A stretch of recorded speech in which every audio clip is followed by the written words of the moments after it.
Different game, same result for Franz and Tristan as we'll break down game 2 of Team Germany's EuroBasket. This is the Orlando Magic Nation, your source for all things Orlando Magic on YouTube. For Magic fans, by a Magic fan.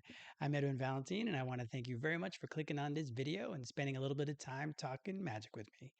So Team Germany won their second game, this time against Sweden in their EuroBasket group stage. So we're going to go over their games, including their stats and a little bit of film study to see how they got there. So let's get started with Franz's stats.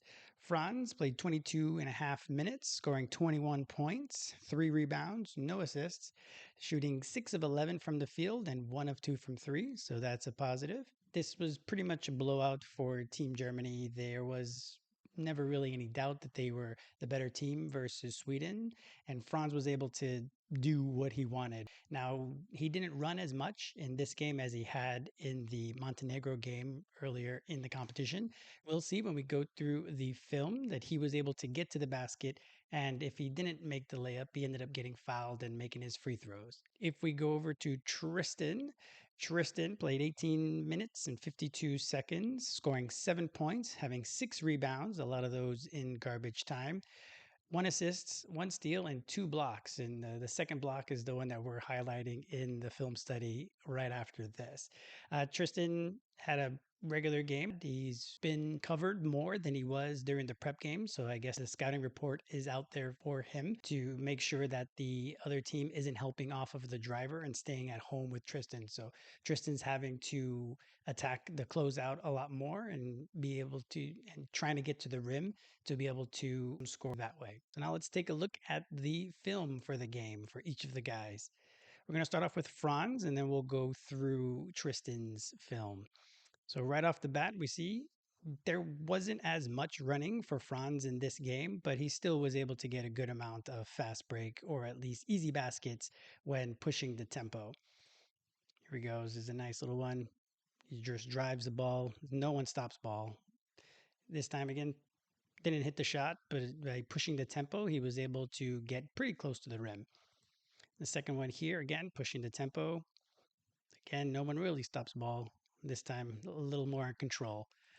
Here, he's going to be driving again. This is in the half court, so he's not necessarily running, but by catching the ball on the move, again, he's putting pressure on the defense to be the ones to react. And from there, again, he's a willing passer. So even though he had no assists in this game, that's not to say that he's one that's just going to be shooting every single time he touches the ball.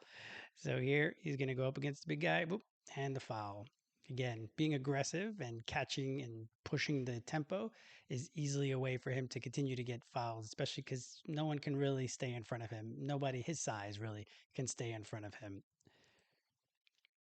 Ball goes through here.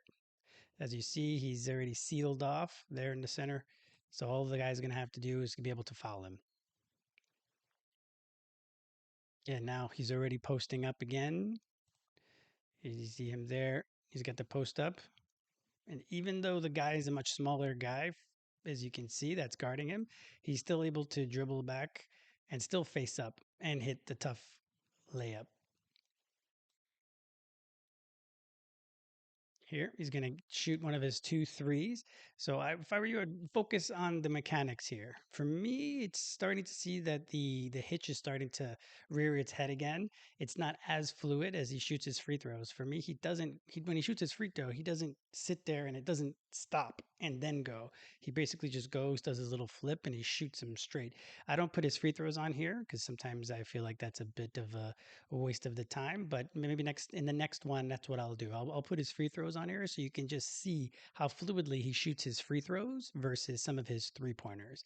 So here he's wide open. And like I mentioned, a lot of the times, so this is I might be a broken record for those who've watched a lot of my videos, but when he has time, look how much space he has there. Whenever he has time is when the hitch really presents itself.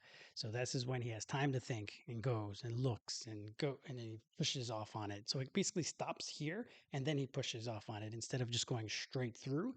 So watch the follow through here. Here you go. You see how it takes times and he kind of shot puts it. It's not to say he still can make it, as you saw, he can still make it. It's not the issue. And if in the end, if he can replicate that and continue to do the hitch, everyone's talking about him losing the hitch. If he needs the hitch to hit his threes, who cares at this point? It's just replicating. That's what shooting's all about, right? Being able to replicate the same form over and over again for you to be able to have a consistency with your follow through, with your arc, with your angle of release. That's really all that matters. So if in the end he's going to need the hitch for him to shoot threes, more power to you. I do not care. That's not a thing. As long as he's able to replicate it. So there again, he was able to hit the three, and it's great even with the hitch. So he gets the ball again. The guy doesn't come out. They're, of course, going to give him space because his outside shot isn't the best. But again, you don't have to now settle as he's doing. He's taking it there, comes up, has that little push shot, like I mentioned. If he has that push shot now from the mid range, that's going to be deadly. So even you don't have to be able to shoot necessarily from the outside to continue to be a scorer. We've seen that in the NBA. Giannis doesn't shoot from the outside anymore. It can be done as long as you continue to put pressure on the defense, even if they start to sag on you a bit, just like he does there. So you get here, comes a little pump fake. The guy came out on him, which is great. So if you come out on him, then he's gonna back you down, especially if you're a little guy like this one. Boop. There he goes, misses it. He was hoping for an and one there. Here he goes. So another one. Look how much space he's getting here, and you see how he stops there. So he shot his 2 3-pointers in the first half. He didn't shoot them in the second half. So look how far. First of all, why they got to shoot so far away? I never understand that, but he wants to shoot him far away. Again, as long as you can replicate it, that's all that matters. If that's your range and you're gonna hit 38% from there, you do you. But he hasn't been doing so. So here's his hitch, misses it. Again, it's not a horrible hitch. It's not like he stops on his way down, then shoots. That's obviously not what's happening, but you can still see it. It's not as fluid as it should be. Here, and then him again putting pressure on the little guys, trying to get the offensive board, gets a foul again. So you see, he's been fouled like 5 or 6 times just in the first half. That's where he was just living at the line. And again, once we get to the NBA season, that'll be great as long as he's putting pressure on the rim. So if that either means going for the rebounds, making sure you get some loose ball, then you're able to get the fouls like he did there. So early in the third quarter, he didn't really play too much in the second half. In the third quarter here, a little fancy dribbling. Here he goes. Comes back out and he's going to hit a nice midi. A little step back. See, didn't have time. Notice he didn't have time to really sit and set there. So the shot is much smoother. So it's one of those weird things that anytime anybody's coming out to him, it's just working in his favor in a weird way because it unlocks his having time to think about it. Whenever he has less time is when he's shooting more fluidly and is able to hit it as he did there.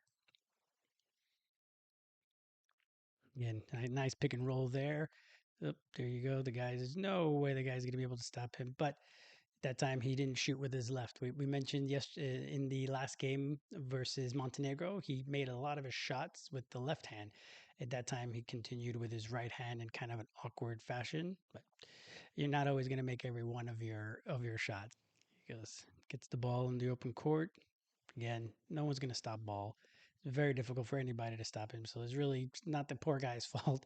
All you can do is either foul him and then put him at the line, or there's there's nothing really more that these guys are able to do. Obviously, in the NBA, the athleticism is a little bit different, so they might be able to put more pressure on the ball prior to him already getting to the 3 point line. But if you don't stop ball, Franz is going to eat you up all day, every day. Overall, again, Franz had a good game. I would say I didn't give him a grade earlier, but if I were to give him a grade, it'd be a B plus again.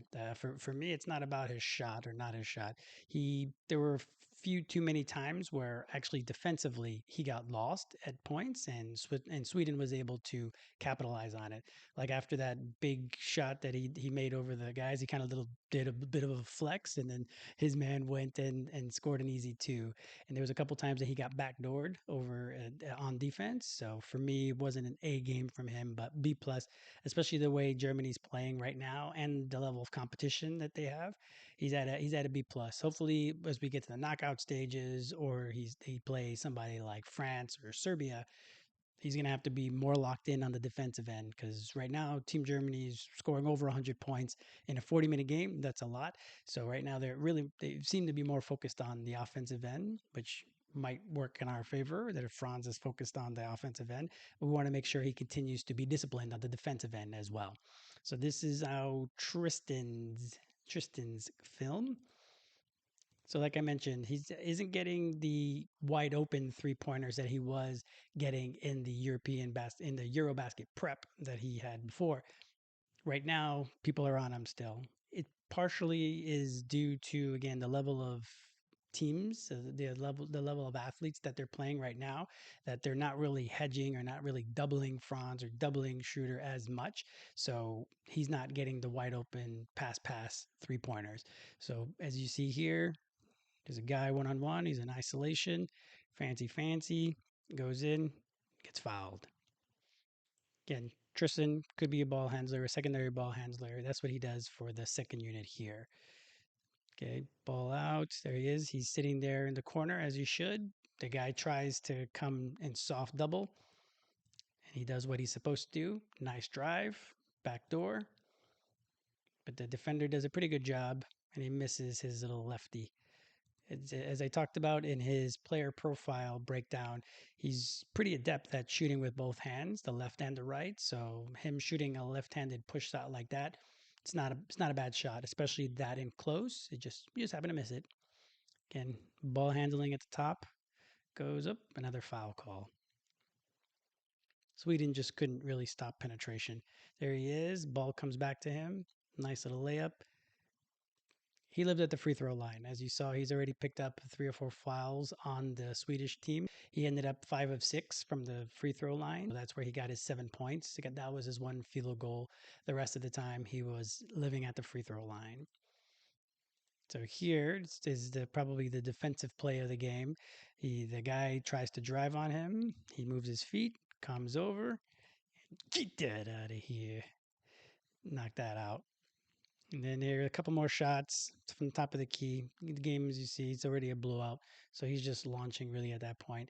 A point differential also is important in EuroBasket. So that's why you see teams playing all the way to the buzzer and not just kind of phoning it in. So these shots are important. There really wasn't much offense, as you saw. He just launched. You're going to see another one of those coming up here. Just kind of dribbling. 12 seconds left in the game. He's just going to kind of go whoop, threw a flip, missed it, and that's that. If I was going to give Tristan a grade, I would give Tristan a B in this game. He did everything he really should have. He just unfortunately wasn't able to get free for any 3-pointers, which is really his role on this team. It's more of a marksman, not as much as Obst on the team, but he's definitely meant to be in the corners shooting. And as we've seen, I want to make sure that he continues to develop in the mid range. And unfortunately, he missed most of his mid range shots, but not for a lack of trying, of course. So for me, Tristan got to be in this game. I added this little bit a little bit as well. Right now, the head coach of Team Germany isn't with the team, so the 3 assistant head coaches are basically acting as the head coach. So the Magic's Randy Gregory, the assistant coach here for the Magic, is also on Team Germany, and he's the one that's kind of running a lot of their out of bounds plays. So, drawing up a lot of their out of bounds plays. So, I just wanted to bring that little point up that we're the Magic fingerprints are all over Team Germany. All in all, I think it was a successful game. The Team Germany really hasn't been challenged in these first 2 games. Their next game is against Lithuania tomorrow. So they have a back-to-back. So just for your knowledge, everybody in Group B has a back-to-back. They play today and they play tomorrow. So they go against a much more difficult team in Lithuania. We'll hope that their defense is going to be more locked in. Their offense may not be able to score as easily on Lithuania, as they're a much better team than Montenegro or Sweden. So we'll see how the 2 fare again tomorrow. That'll be another video for another day. So I want to thank you very much again for spending a little bit of time talking magic with me. Don't forget to do the normal YouTube things. Share this video, hit that like, hit subscribe, or put a comment below on how you felt Franz and Tristan did in their game today and what you expect for them tomorrow. I want to thank you again. I hope you're having a great day.